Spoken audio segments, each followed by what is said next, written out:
Welcome back, good guys and gals of the Nisto Bros podcast, the foodies, the beverage barrage. We are here for episode 54 of the Nisto Bros podcast. If you guys are here, you guys saw on Thursday, we did the live for the 1 year anniversary of the Nisto Bros podcast. It's big unbelievable. Time. We're pre-recording this actually on Thursday before we do our live on Instagram and Facebook. So here we are. New Day rocks. I mean, kind of. They do rock. Yeah. But that's why we're doing it, because WrestleMania is this weekend in Tampa. I live in Orlando, so I'm going, and it's going to be big. It's going to be big. It's going to be good. That's one already. I'm doing it, and that one's for Booker, because this is, I don't think I ever talked about why I do the No, I think that's two. When you were first starting it. I think that might be right. Yeah. But that's on this episode, we are going to be talking about where Mike is going this weekend and why we got to pre-record WrestleMania 37. Very excited about it. The first show back with fans in there, and I'm honored that I'm going to be able to be a part of it. Yeah, it's going to be hopefully a good 2-night show, and we will run down the card a little bit. First one with fans, that's going to be 2 nights, because the first one was last year that they decided to go the 2-night route, and there was nothing is better, which is so much better. Being at potentially the last WrestleMania that was 1 night, being 35, I was there for that. And it was so long. Yeah. I mean, it was like a 57-hour show in one day. Somehow that mathematically happened. And it was just too much. There was I think it was 17 matches or something like that. Yeah. And it was just too much, because you think about it, you're going to Mania, you're also tailgating for that, it was at MetLife Stadium, so naturally the group of people that I was with, we went to tailgate, so we were, and it's outdoors, you're out in the sun for 12 plus hours, and the show itself was 7 or 8, so it was exhausting. It was a lot. So I'm glad they went the 2-night route, and I think it's going to just be so much better 2 nights. But we'll talk more about that. We're not going to be able to talk about Nisto Drinks and Nisto Eats, obviously, because we're pre-recording here on Thursday. So neither have happened. If you're watching this now and you didn't get to watch the live, Nisto Drinks is going to be live. So go back and watch the recording of the live.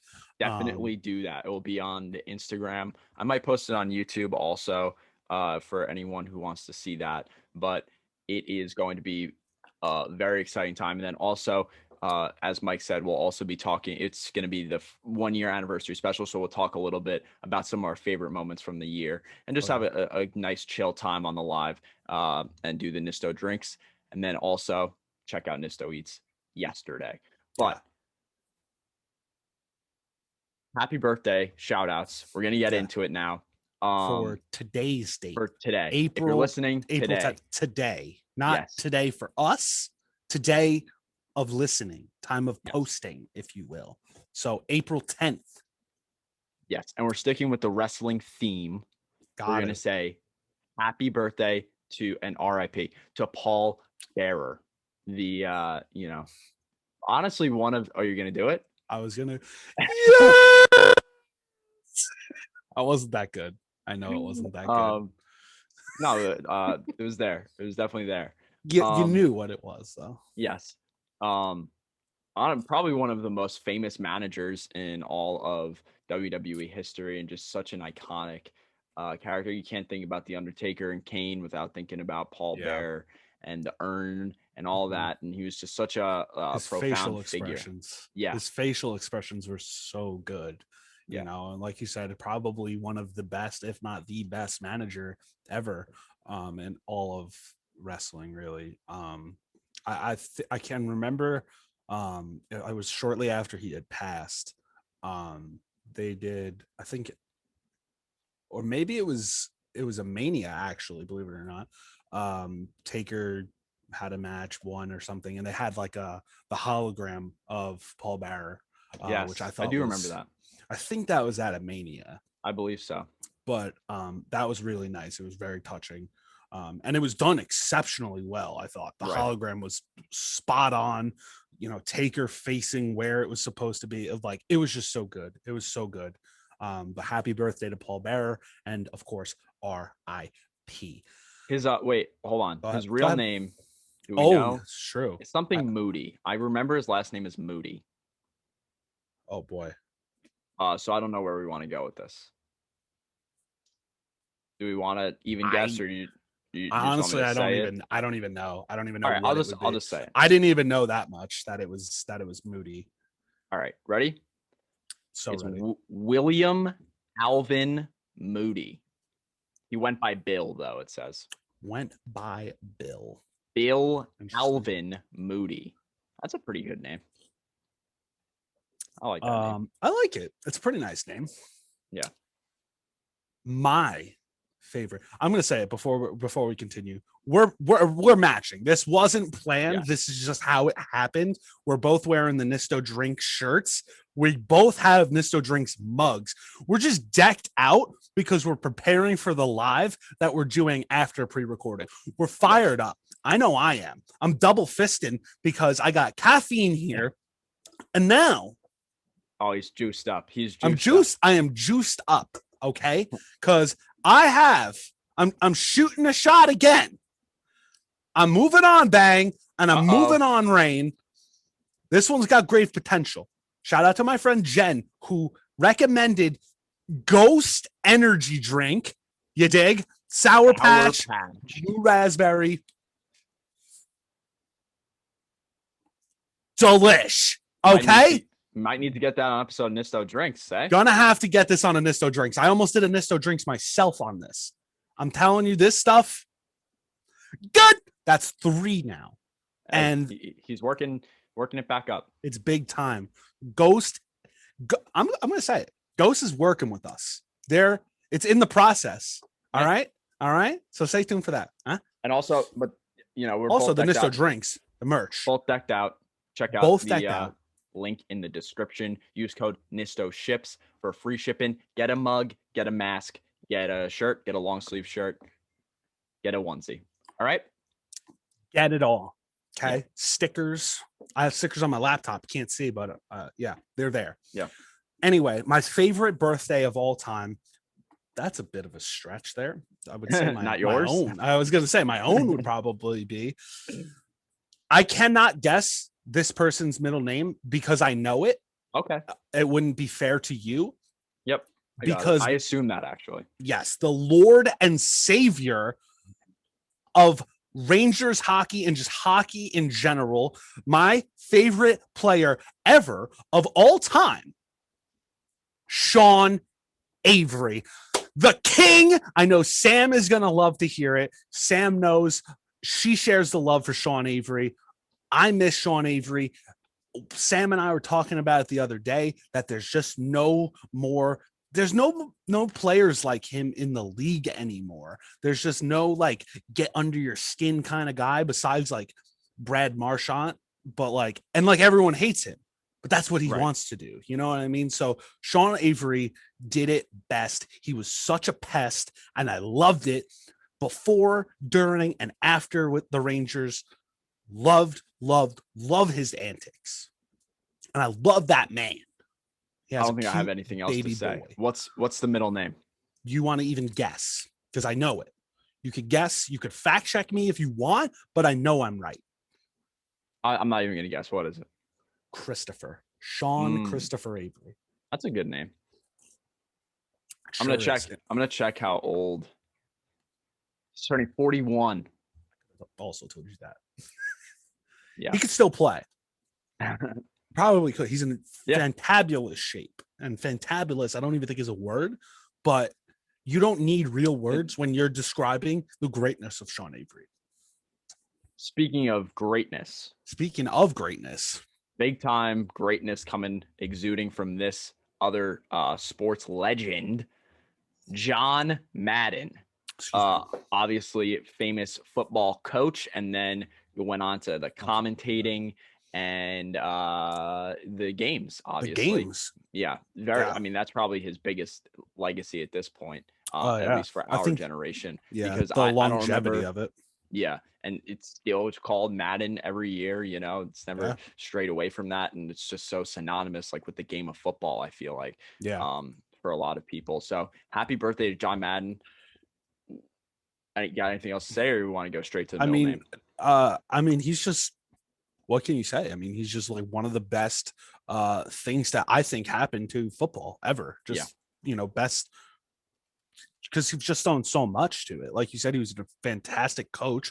So yeah, it's like, okay, if you want to go up to in a coaching role, it's like, okay, I idolize to be like John Madden as a coach. You want to be a commentator like myself, maybe you look up to John Madden, yeah, and he's got video games. Like he got a video game named after him. And yeah, I just, he's so good. And I wish honestly they would bring maybe he's a little too old to be doing it, but bring him back in the Madden games as a commentator because he yeah, was in like the early 2000s. yeah. I I remember. remember that. I definitely remember that. I can't remember when like the last one was, but I know he's getting up there.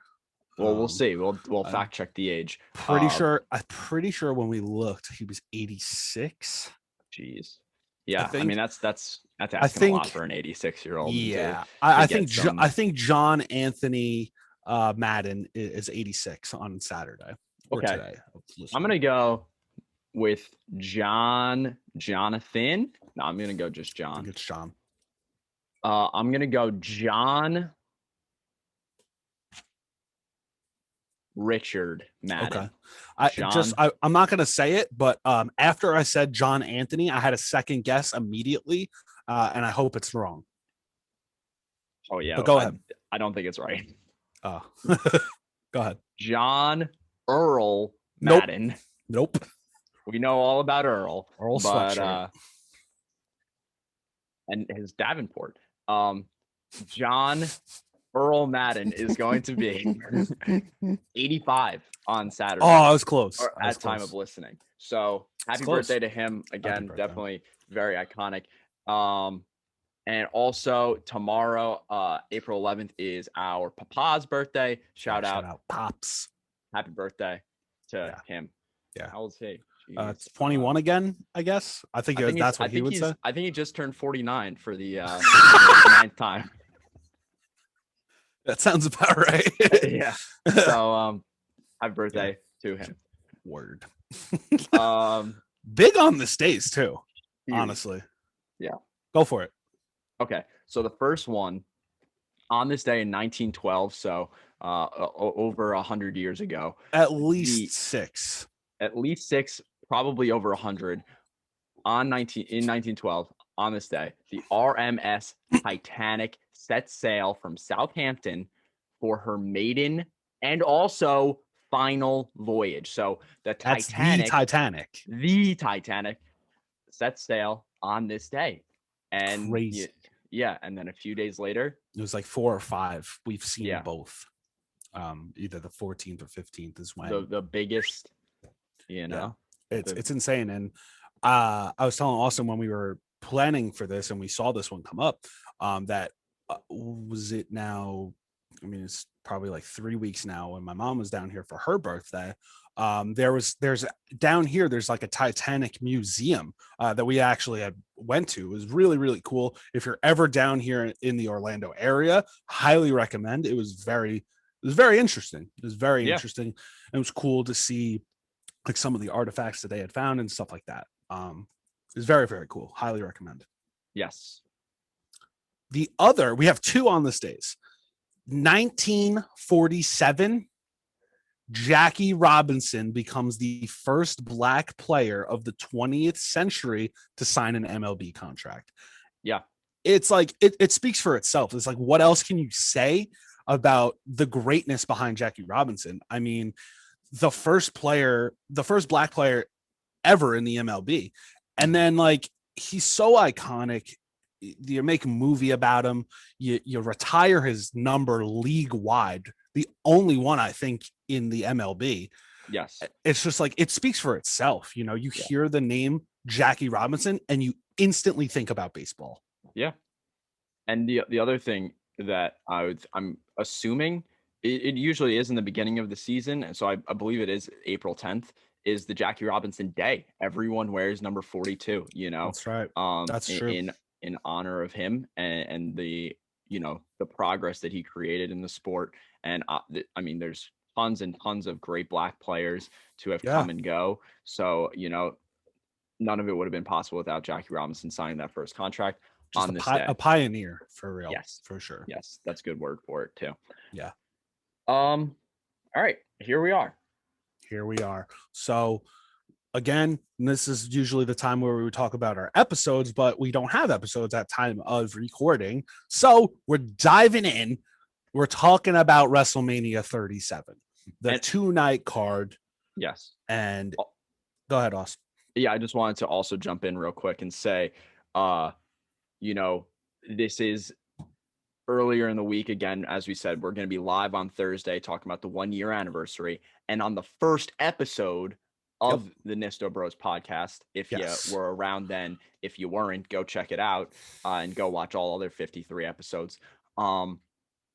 We talked about WrestleMania 36's card for a majority of the episode, even though we had no idea what we were doing because it was our first episode. But we talked about the card a lot, and now here we are, and we're gonna run it back, and we're doing it for WrestleMania 37, and I'm very excited about it. So yeah, absolutely. And we'll definitely talk more about that first episode on the live that had already happened that we will be doing later today at time of recording. So if you didn't get to see that, again, go back and check out the archived version, if you will. But 2-night event, looking like 14 matches, seven each. That's what we're going. We have the Wikipedia for both nights here. So we're gonna go off that. I probably don't expect anything to change. Not this close to the not this close, because Raw's over, obviously, because it's Thursday. So there's one SmackDown left, and there's no way they're gonna add a match or change anything the night before night one.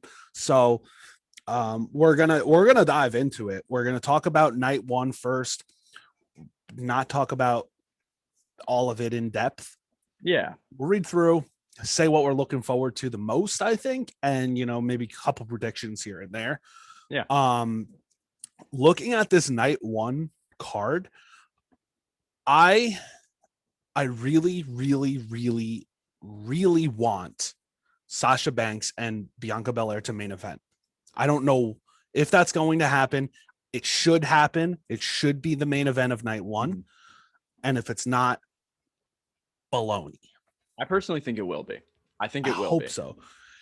I think that if it is, then Lashley and McIntyre might be first. And here's the thought. And I was talking about this with Mark too. There's no pre-show match, and they're doing that for a reason. This is the first show back with a crowd. You don't want the first entrance with a crowd to be a pre-show match. It's like, I don't want to see that's a really good point. Lucha House Party or something, no offense to Lucha House Party, but that's pretty pre-show material. So that's why, if it's Drew and Lashley, Drew comes out first. He has his mega pop that he deserved from the last two Manias with no crowd, or last Mania with no crowd. And I think he'll win. I think so. My first prediction right there. And I think Drew McIntyre will win no matter where it falls on the card. But I think that match could be and should be first. And I think Drew McIntyre will win so he can have that reaction from the crowd from his first two title wins that he didn't get. I agree with that. And I think that that's a really interesting point about having like a meaningful first entrance back. I don't know 100% if WWE put that much thought into it. Like, I could see them kind of I could see them like just kind of going through the motions and just throwing whatever card order that they that they want to build up to. But I could definitely see that going first. And if you want my prediction, I also agree. I think that they are going to give Drew the win there. I think it is a really interesting scenario though. If Lashley did win and just kind of like, no, I'm just saying, like, I think it could be a really interesting build up to like kind of him, really building up and building up to like being like that dominant heel, Yeah. I do agree. I think it's a tough situation because you're trying to kind of push both of them to be like these super monsters, not monster like Braun Strowman or the Fiend kind of, but like Drew beating Brock and everyone like you're there. Yeah, that's a very good analogy. You're trying to get both of these guys to Brock level. Drew, I think he's there. Honestly, like if he's not there, he's like that close. Yeah, Lashley should be also there too. So it's like you're kind of in a tough predicament to try and get him there. Him beating Drew would elevate him, but it's like you almost sacrifice Drew's momentum. My thing there is I think it doesn't hurt Drew as much. Like I think that it would knock Lashley down quite a considerable rung. A peg. Yeah, because then he probably would struggle to get back into the title scene for a little, like, I don't know. Yeah, it's tough. It's tough. It's interesting. I'm very interested to see what happens. Something that's interesting specifically about that match, I don't want to talk too much about that because there's way more matches. Yeah, we don't want to get carried away. Sorry. They've said that, so this is something that's interesting, and I think this is something that if this happens, I will respect the WWE's writing and creative teams if they get this, if they pull this off. They said that the Hurt Business cannot interfere in this match. Yeah. Before them disbanding, there was tension, there was all kinds of stuff, shenanigans, and they broke up. They're no longer a stable. So they are no longer the Hurt Business. So technically they can interfere. Yeah. Because they're not the Hurt Business. Then they can do some kind of shenanigans the next night on Raw. After that, something like that happens, you're swerving everybody, including the smart marks, the smart fans that like know it all. You're fooling everybody. And then it's like, well, what the heck? Hurt Business wasn't supposed to interfere. I have to find out what happens on Raw. Bam. You just have so many more people that are going to tune into the next night to find out what was these shenanigans that happened. Yeah, that's a really good point. I think we'll leave it there. Yeah. I think that would be super interesting if that happened. And I'm going to be honest. I think that's probably. I think that would be the only way that Bobby Lashley could win. Sorry to cut you off. Yeah, no. I think that's probably one of, if not the most exciting match for me personally. Like we said at the top, we talked about the one we're looking forward to most. I'm very interested to see how that match goes. Yeah, I'm excited for that. I'm excited for Sasha and Bianca, and I hope that main events. I can't emphasize that enough. You want to jump to that one? Yeah, absolutely. And the reason why that should be main event, the Royal Rumble is said you win a main event match at WrestleMania. So Edge and Bianca Belair should be main events. Yeah. Night 1, night 2, bam. It shouldn't be even a question. Like, I don't really like the build that they've done to the Sasha and Bianca thing. No, they went with the whole tag team. Which I understand why people don't think it should be main event, but that's just on the creative for that. Like them booking it that way and stuff. It should be main event, no matter what. No matter how they built to it, it should be main event. And not only with the Drew, with this match, there's a number of matches on here. I'm going to be emotional. Like, I'm emotionally invested in Bianca Belair winning, Drew winning. Like, I'm crying. I'm going to cry each night. Like, no matter what happens, like, I'm probably going to be crying. Like, Bianca wins, I'm freaking bawling. Drew wins, I'm probably going to frickin' ball. We're going to get to it. Cesaro versus Seth Rollins. I'm crying. Yeah. Roman, Daniel Bryan, Edge, triple threat. I'm crying during every single one of their entrances. I'm getting emotional thinking about it. That's night 2. We're going to get to that. Bianca Belair deserves this right now. Yeah, I was going to say, I think her showings. Her showings in the Rumbles. So last year, even when she didn't, I think it was last year, where she just like dominated, didn't win. This year, dominates again, and now wins. Like, you got to put the title on her. Her promo after the Rumble, talk about crying, man. Like, oh my God. Yeah, she's got to win. I love Sasha Banks, but Bianca's got to win the title.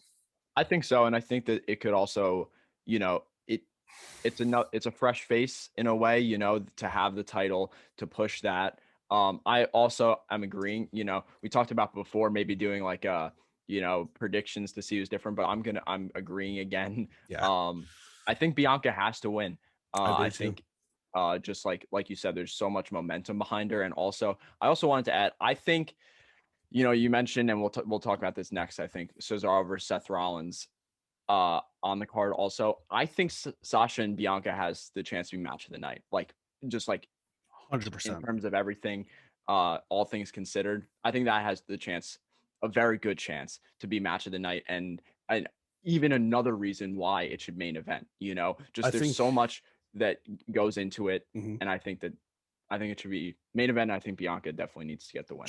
For sure. And I think that, like, staying away from, like, I don't want to talk about it too much, but like, I think that they can get over 5 stars, like on the Meltzer rating. Yeah.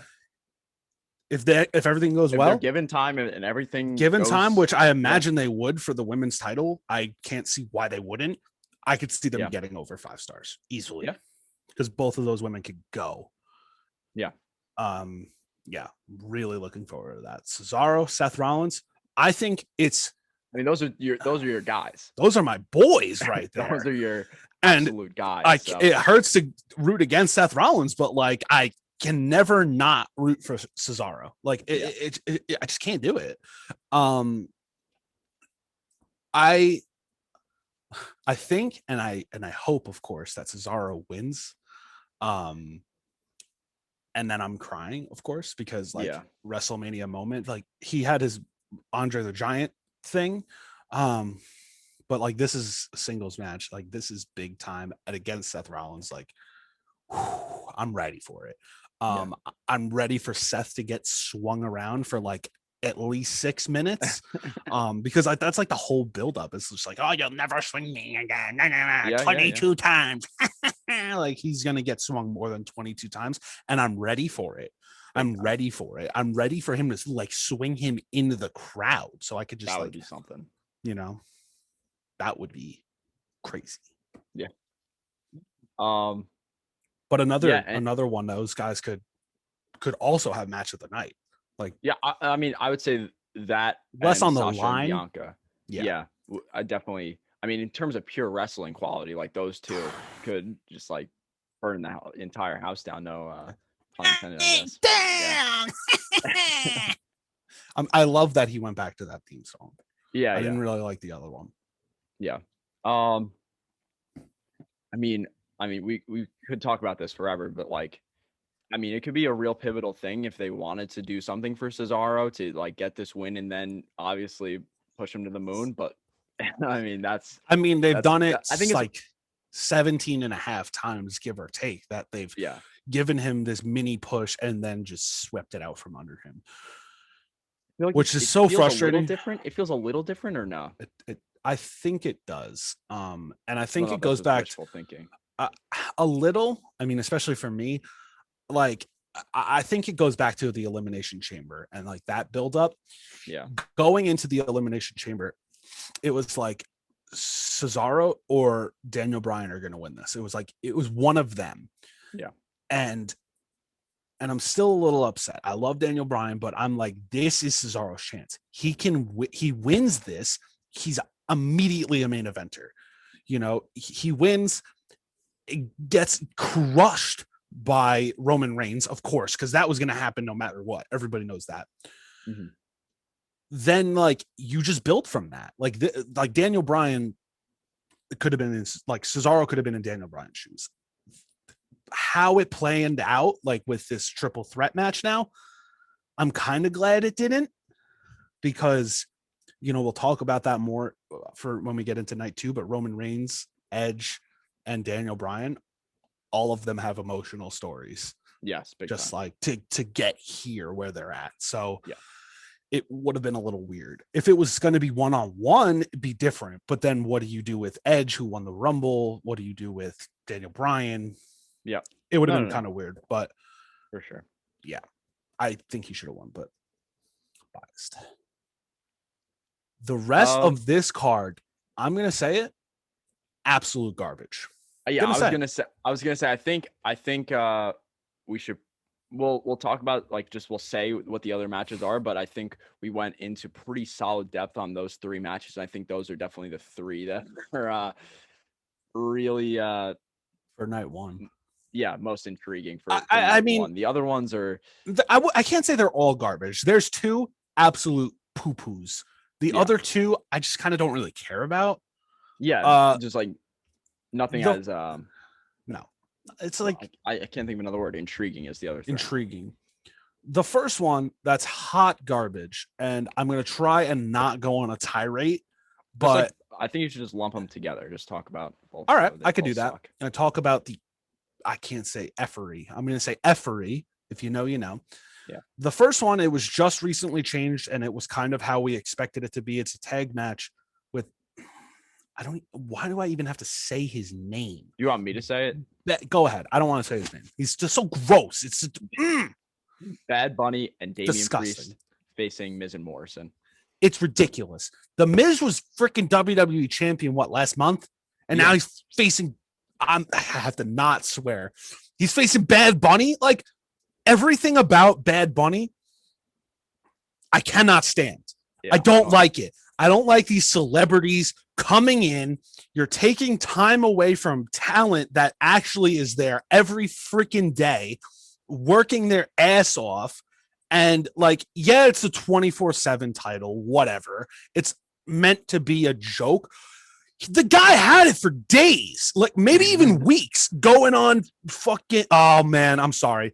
No, he's going on like Jimmy Fallon and all kind of like the Grammys and stuff to have the 24/7 title. But the thing is, it's like you never was chased by the 24/7 division. Why did the 24/7 division just stop caring? Oh, Bad Bunny's got it. We're gonna let him go on to the Grammys and stuff with the title.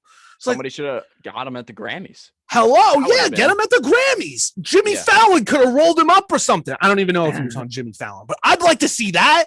Yeah. The 24/7 title is meant to be a joke. Everybody knows that. It's meant to be silly. R-Truth does it great, obviously. But this guy had the title for way too long for a title that's meant to be changed frequently. Yeah. And it was just, I didn't like anything about it. He came on, like, his first appearance, he has got Booker T. I wasn't frozen. That's what he was doing. He was just stood there and he's singing some crap song that is in not English, that no one understands, and he's not even good. He did like one wrestling move. He did a splash, damn near killed himself because he slipped off the top rope. I don't remember who he dove onto. It was like Miz Morrison probably and some other friends. They had to like move closer so the guy didn't break his neck and look like a damn fool. Yeah. I hate Bad Bunny, and I think it's stupid, and he's going to pin The Miz probably. A WWE champion multi-time! Yeah. Enough about that bull malarkey. The next bull malarkey that I'm not so heated about. It's just not interesting at all. It's just why. Braun Strowman and Shane McMahon in a steel cage match. Shane McMahon is going to dive off the top of the cage, do some crazy old man shenanigans that he shouldn't be doing. This whole feud is absolutely, no pun intended, it's stupid. That's literally the thing. Yeah. Shane is just calling Braun stupid. That's it. And I'm sorry. It makes zero sense. It's childish. He got slimed like we're on Nickelodeon. What is that about? Braun Strowman gets slimed. You're making Braun Strowman an absolute tank, like 6'8", like 300 plus pounds probably of just pure muscle, built like a refrigerator, having him look like a buffoon to the sweatiest man alive. I know, and just like Shane McMahon. It's like, I don't know. That's the thing that they do with Braun, though. Is it's like they can just, he can go through whatever shenanigans and whatever stupid stuff, and then they can just throw him into a title match because like that's how he is, and I hate that. It's just so annoying, and like they can just use him however they want essentially, and it's just like it's not valuable and it's not actually like building anything. It's ridiculous. They're just relying on his size to be like, oh yeah, he's a viable whatever. Yeah. So. That's he's another guy. Last year at Mania, he won the title. Yeah. Now he's getting slimed and facing Shane McMahon. Yeah. He beat the Goldberg. And now he's going from one 50-year-old to the other. All right. It's just it's ridiculous. I don't want to. And then the other two matches, New Day versus AJ Styles, and almost for the tag titles. Yeah, it's just like I don't really. It's just there. Like I it's going to be a good match probably because like Kofi, Woods, and AJ are great. I don't know what Omos can do at 7'17". Like, it's probably a limited involvement type of thing for Omos. Something like the giant Andre, Yeah. Oh, the king. Love that man. But just like, I don't know. It's just kind of weird. Yeah. And then the last match before we go on to night 2 is the tag team turmoil match, which sets up night 2, which is another match we probably won't talk about. Lana and Naomi versus Dana Brooke and Mandy Rose versus the Riot Squad versus Natalya and Tamina. So to talk about this one a little bit, because, I think we should talk about it a little because there is a match to night 2 we'll lump it in. We'll lump it in with the next match. We'll start with the other match, that women's tag match for the titles for night 2. So the winner of this match goes on to night 2 the following night to face the champions of Nia Poo, Jax, and the GOAT Shayna Baszler. Yeah. So I have many issues with this. Okay. Yeah.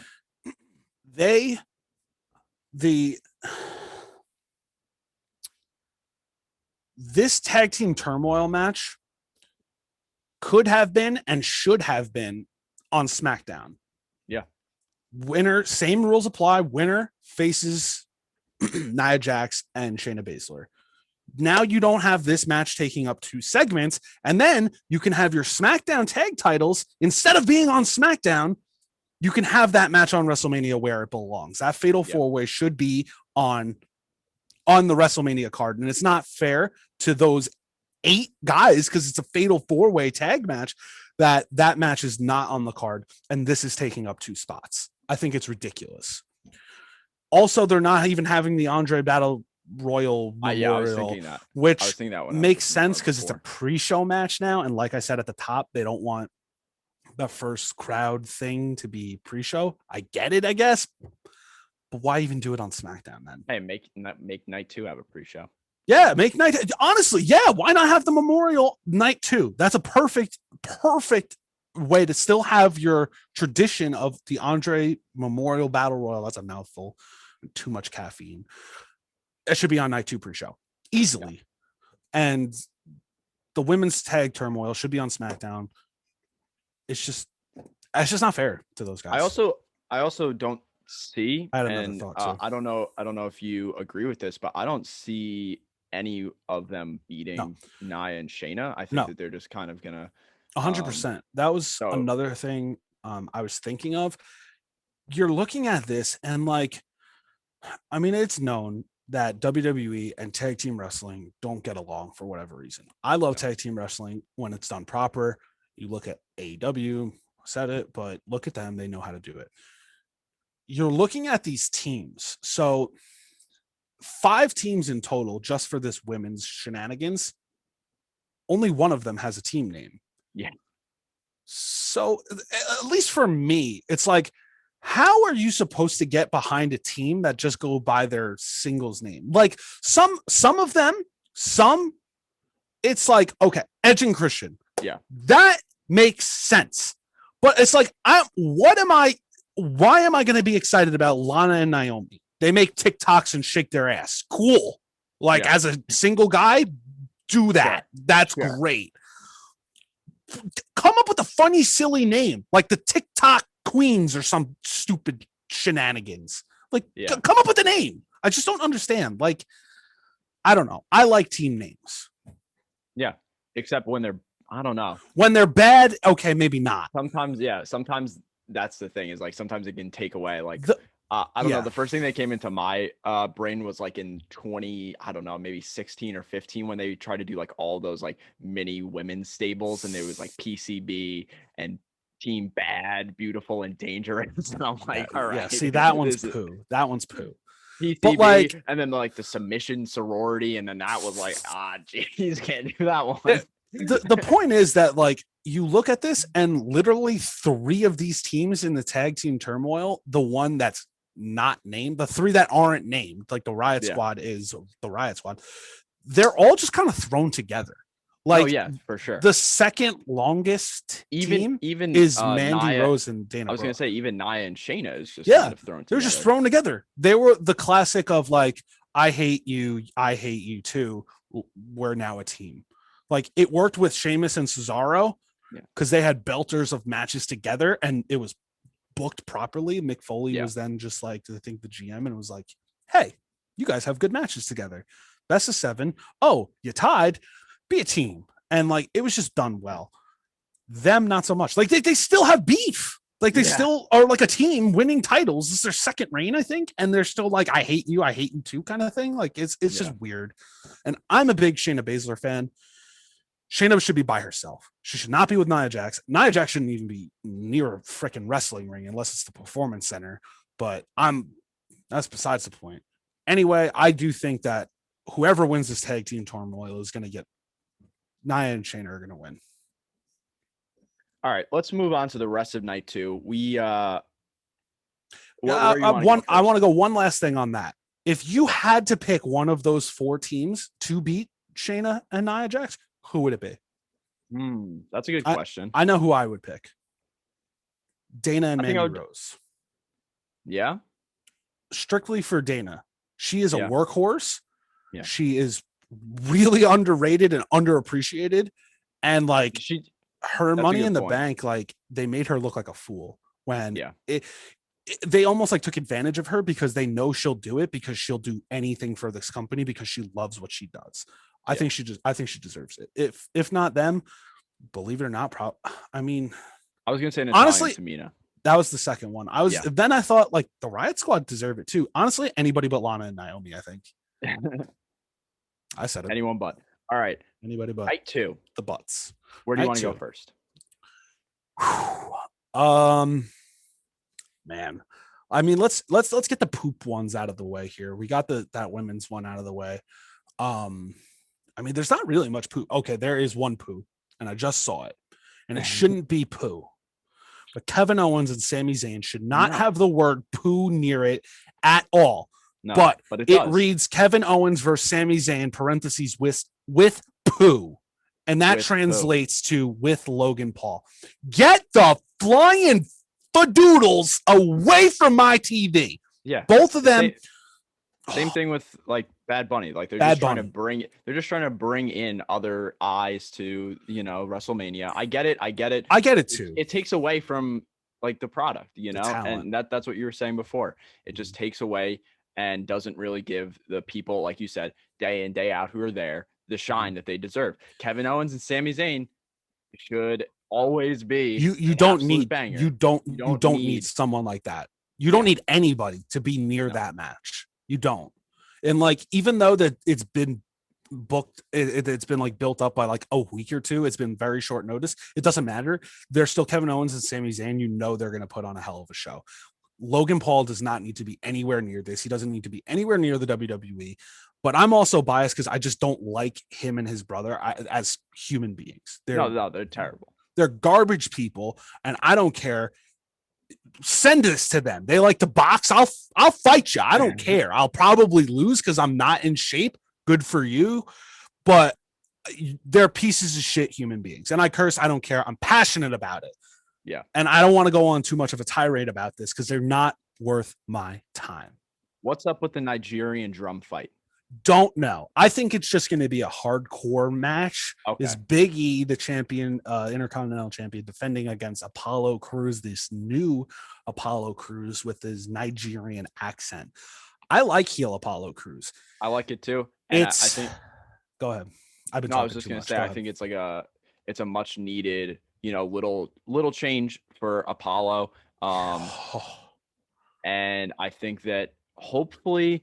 I could see Apollo winning this match. I could definitely see them, putting the belt on him and, really letting heel Apollo go, and again, if that never mind.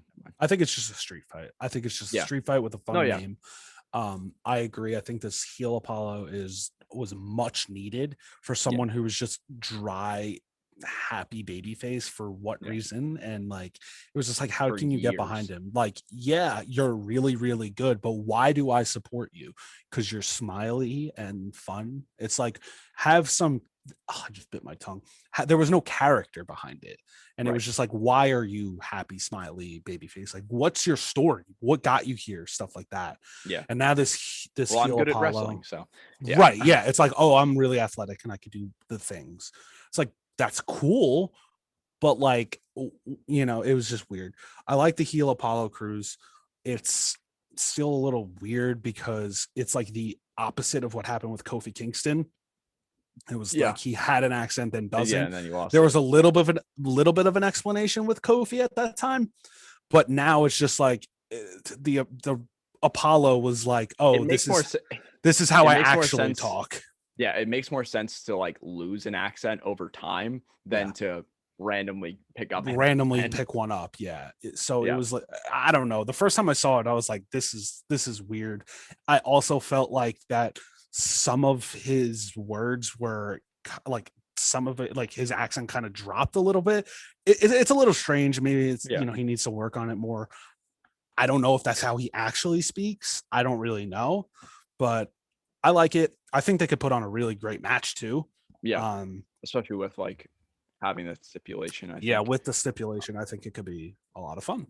Yeah, because there's not really much stipulation. I mean, I know there's the steel cage on night one, but besides that, there isn't really much, stipulation. No, so that and like it should be exciting. Like a triple threat match, which we'll talk. That's got to be talked about last, of course. Yeah. I mean, we'll jump over to the other mid card title is Riddle versus Sheamus, and I think that could be another one that is just like there's also just kind of like little builds. It's just Sheamus was in the Elimination Chamber. Sheamus was supposed to challenge Drew when Drew was champion. Yep. 1-on-1. Then they're like, LOL, JK, you got to go through the Elimination Chamber. And then Sheamus was like, TF, I never got my 1-on-1 match that you told me about. And never did. Now they're like, okay, but you can go for the US title.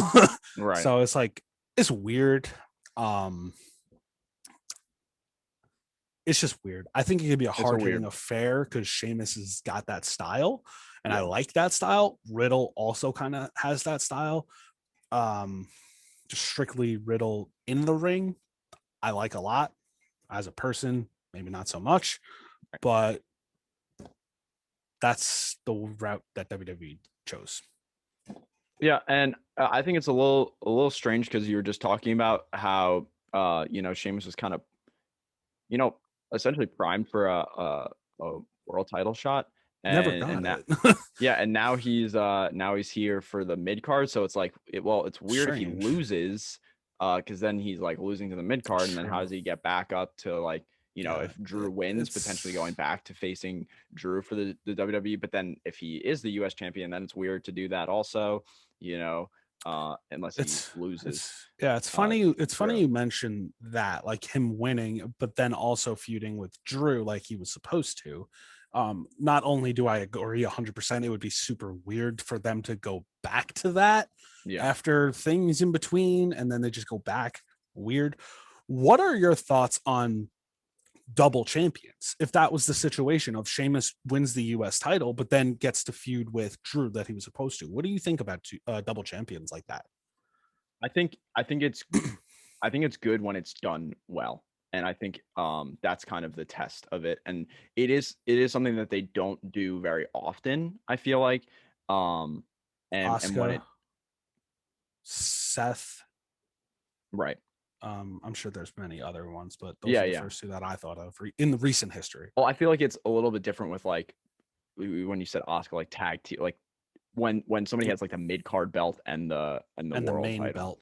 Yeah. Yeah, I think it's always it can be good, I think so but too. it's not always Yeah. done And I properly. think the two examples that I put out there, Seth and Asuka, I think are one extreme and the other.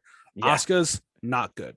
It was no, like, oh, she's Raw Women's Champion. I totally forgot because she's doing tag team shenanigans, or vice versa. It was like, oh, she's also one half of the tag. It was just not fluent, and it's right. like if you're a double champion, you're booked to be this amazing superstar, Yeah, which rightfully so. If you have two titles, that's how you should be portrayed. Like Seth Rollins at that time was US champion and the Universal or WWE, even he had a tag title and one of those, like he had two matches in a night. That's yeah, how it should be done.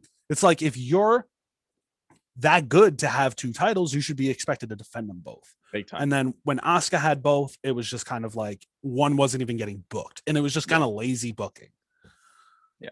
So I feel like they could do that with Drew. I feel like they definitely could.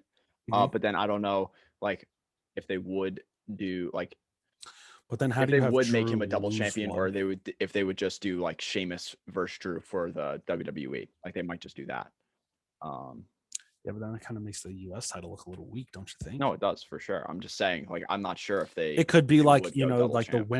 winner take all thing. Like it Yeah, makes the US title look a little bit more prestigious, but then you're in a situation where you have a double champion, unless there's a faulty finish. yeah, You have a double champion, and then you have a beast Drew McIntyre being a double champion, or a now beast Sheamus, and it's like, yeah, how do you get one of them off of him without with still keeping him strong? It's kind of yeah. weird. Um, but anyway, that's a hypothetical situation. We mentioned Asuka, and she also has a match against Rhea Ripley for the Raw Women's title. And I'm going to be honest, I don't like either of them.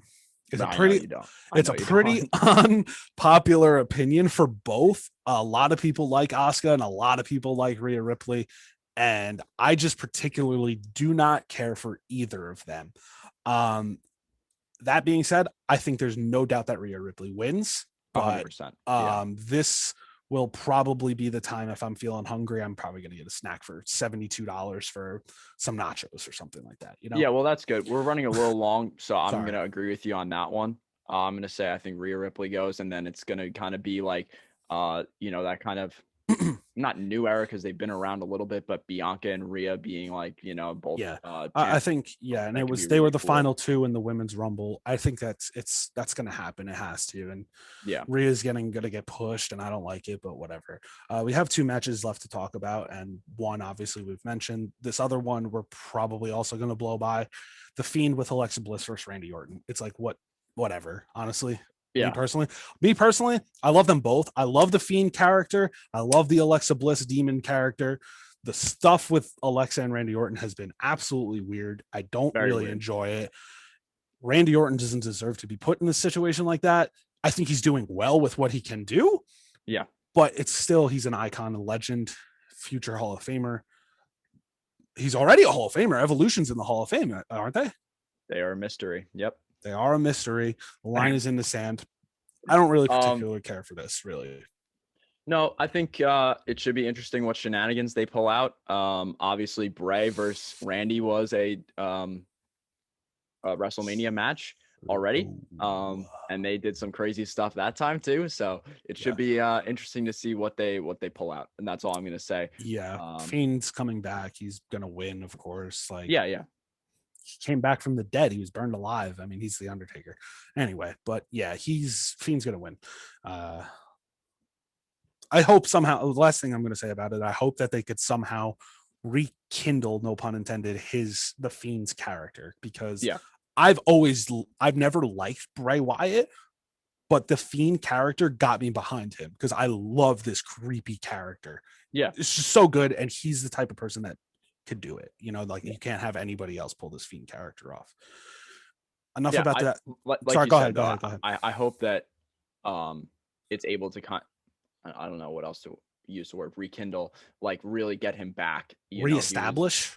Reestablish and get him back into, because there was some bad booking with the Fiend. Like, we're not going to go into it, but the main event for night 2. Triple threat. Roman Reigns champion defending the Universal title against Daniel Bryan and the 2021 Royal Rumble winner, Edge. Wow. Right? It's like all their stories. It's just like, and I'm going to try not get choked up right now, but Daniel Bryan had to retire for injury. Was retired for a number of years, came back like he'd never lost a beat. Edge retired because of neck injuries as well. Gone for 9 years. 2 years ago, I think it's now, came back in the Rumble with a super surprise entry. Well, he came in the entry. He was in the Rumble. Yeah. No, yeah, I know. And then faced Randy Orton after. But his ovation, because they were still a crowd, he was crying during his entrance, and I don't think there wasn't anybody that wasn't crying that is a fan of Edge that has been watching wrestling for that long. He comes back. He has an amazing showing at the Royal Rumble, has some things with Randy Orton that were pretty good. Some were pretty bad, whatever. Got hurt, I think, in one of the Orton matches, so he was gone. Announced he's returning again in the Rumble, but he announced it, so it wasn't like weird. Wins the Royal Rumble. Holy smokes, he wins the Royal Rumble. Incredible. And now he's in the main event of WrestleMania in 2021 with Daniel Bryan, who also retired, and Roman Reigns, who, how can you not even talk about Roman Reigns? Battled leukemia twice and won. And it's just like, no matter who wins, I mean, I think the title has to change. And if there's a title change, you best believe I'm going to need all of these paper towels, because I'm going to be crying no matter who wins. Yeah. Even if Roman wins, like, I like Roman Reigns. I like this heel character of Roman Reigns. Big time. It's just an amazing story for all three individuals, honestly. Yeah. And I mean, I can't wait. I feel like this, not that like I feel like this is one of the biggest main events in a while. I know obviously the first women's main event was big. That kind of fell flat a little bit. Because the show was 17 hours long. Yeah, 100%. That was obviously a big deal with the whole Becky build. But before that, I mean, like, this is, again, probably, I would say since WrestleMania 30, the whole Daniel Bryan thing. Like, this is very similar build in a way. And it's going to be really interesting to see how it all plays out. Yeah. Like you just said, Mike, it's kind of hard to predict this one. I agree. I feel like they could go a lot of different directions with it, and anyway, yeah, all three ways really open up a lot of different doors. It's intriguing. I don't know. I kind of feel like I don't want to say like threw in Daniel, but I feel like he might be there to take the pin. I think so. I think he might be in there to take the pin, either to preserve Roman or Edge. That's interesting. Or whoever ends up winning. I'm kind of between Roman and Edge. Yeah. it's honestly really tough because like I think there's a fair argument about either of them. Like you Oh said, yeah, you like I was actually leaning towards Daniel Bryan. I thought Daniel Bryan was going to win, but then yeah, you just brought up a good point. I think he's in there just to take the pin because like how do you have Roman tap or lose, and yeah, same with Edge. yeah, So that's a really good analogy or analysis I didn't really think of. I yeah. think that this could really, like we said, go either ways, and I hope they do some creative stuff with the triple threat. I hope it doesn't get too carried away, because there's no DQ in triple threat. I don't want to see Jey Uso. No, I don't want to see him. If he's no. there, I want it to be like one time he tries and then gets like speared by Edge or knee to the face from Daniel Bryan. Like I don't Big time. want interference No. in this match at all. It doesn't need it. It doesn't. It doesn't. It shouldn't have it at all.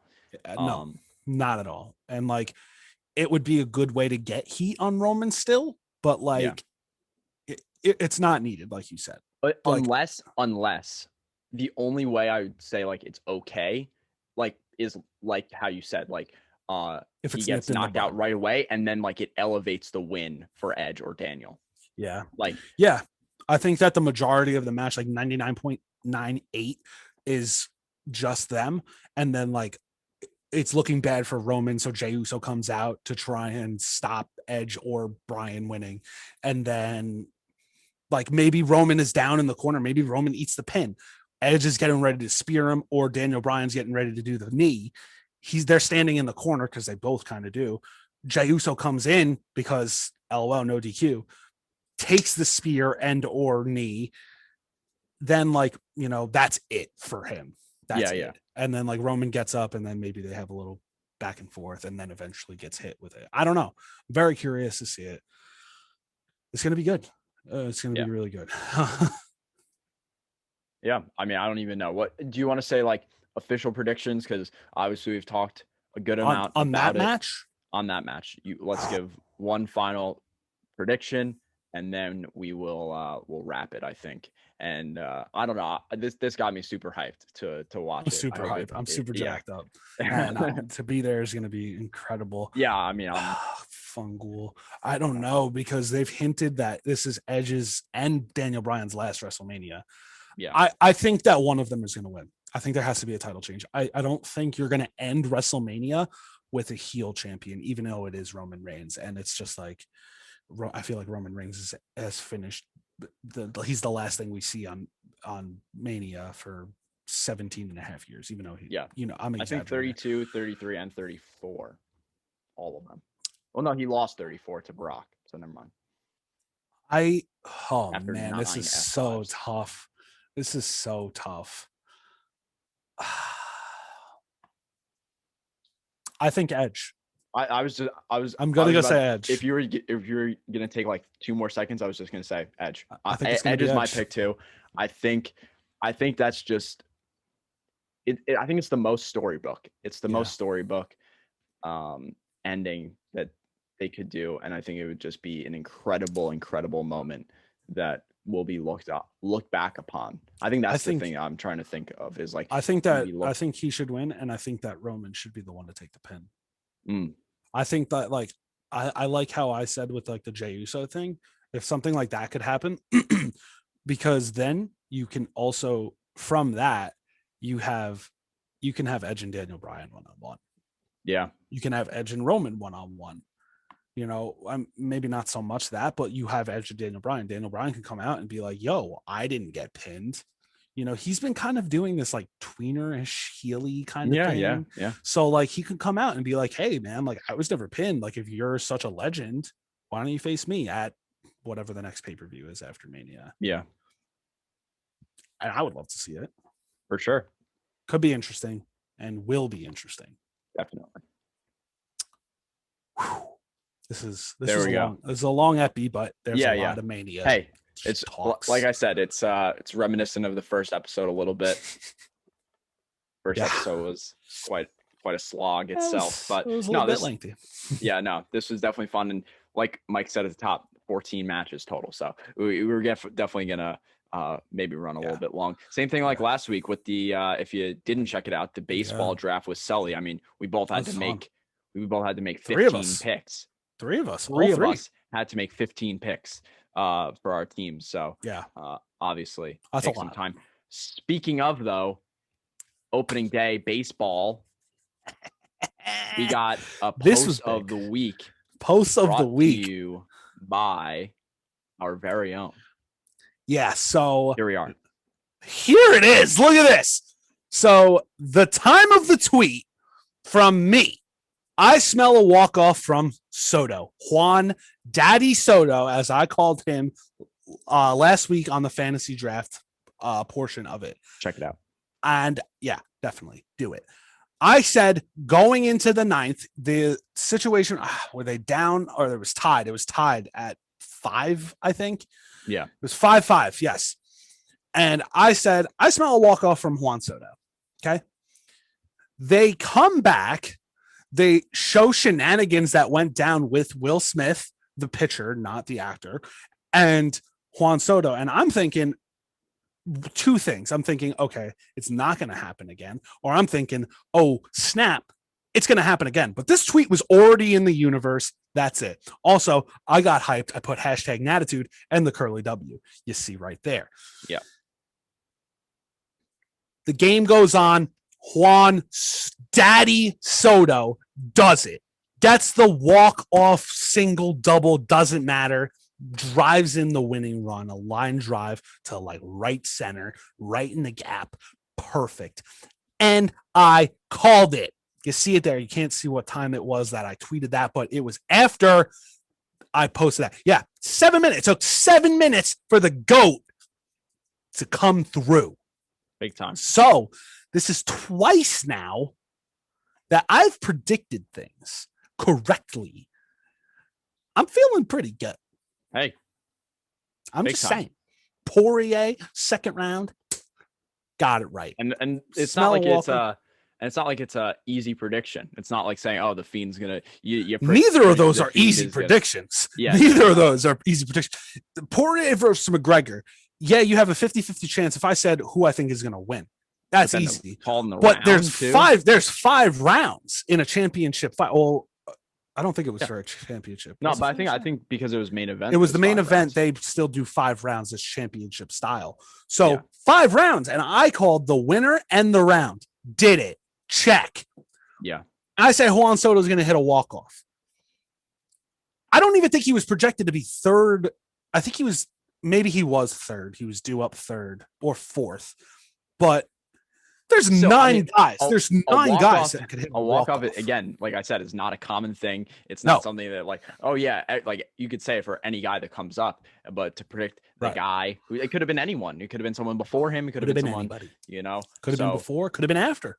But I did it twice. Hyping up the prediction prowess for you. Also, I saw on the side here before Stranger Things was trending, so I'm gonna check what that was about after.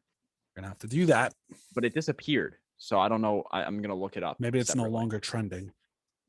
I was gonna say something else. Oh, you said that there was 5 rounds in the Poirier McGregor. Yeah. Do you know anything else that maybe has to do with the number 5, Mike? I mean, I can think of a couple things, but no, not really. Oh, okay. All right. Well, I guess we'll move on to the using the code Nisto Bros on the son of a bitch. I really dropped the ball. I thought you were going into a joke. I thought you were going into your joke. So that's why I just said like, I don't know. Fudge. Yeah, sorry. No, it's okay. Can we start that over? Say that again. I want to read that. Your headsets are fine. Those were our sound effects. Okay, go ahead. Poirier McGregor 5 rounds. Oh yeah. Do you know? Can you think of anything else that has to do with the number 5, Mike? Yeah, actually, I can. If you download the Seasleys app and use promo code Nisto Bros at checkout, you will receive $5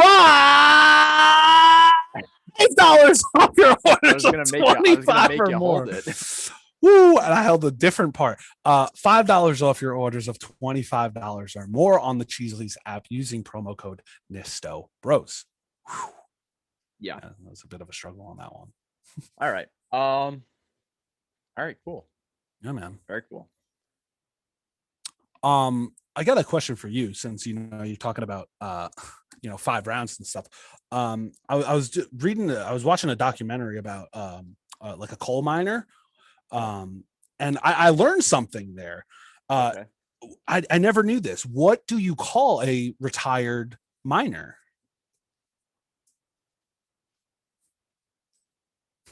I don't know. Doug.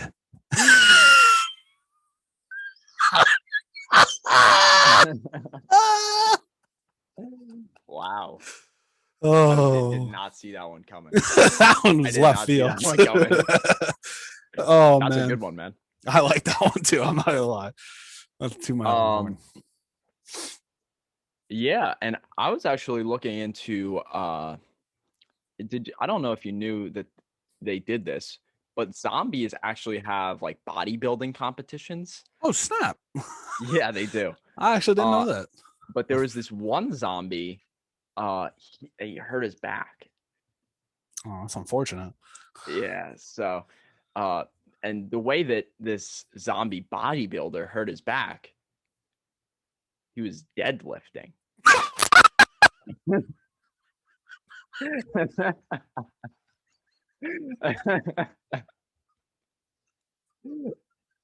There it is. There it is. Man, those are some bangers. Some bangers. Those are good. It's been a while since we both had pretty good jokes. That one was really good. Yeah, I like that one a lot. Oh, man. You're like, man, where is he going with this? No idea. Woof. Holy smokes. That was really good. Yeah. Thank you for tuning in. Episode 54 here. Another long episode, but like Austin said, there's a lot to talk about, a lot of content here, just like last week. So if you didn't see last week's, also go ahead and check that out. If you didn't see the live that we will be doing today after this, the time of recording, go back and check that out. We're going to be talking all about some crazy shenanigans. That was the year of the Nisto Bros podcast. Our 1-year anniversary live show that we did at time of listening. Yeah. So looking forward to doing that, and hopefully you guys will enjoy it. And I think that's about it, right? I think so. Hit him with the outro. Yeah.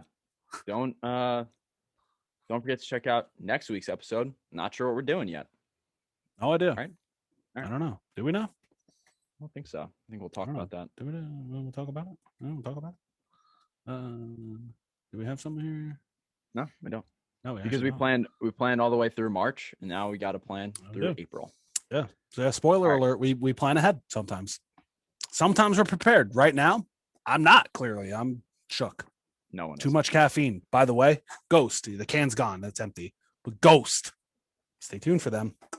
Peace, love, sip on the shirt. Beat up Bad Bunny and eat. Listen. Goodbye. Peace.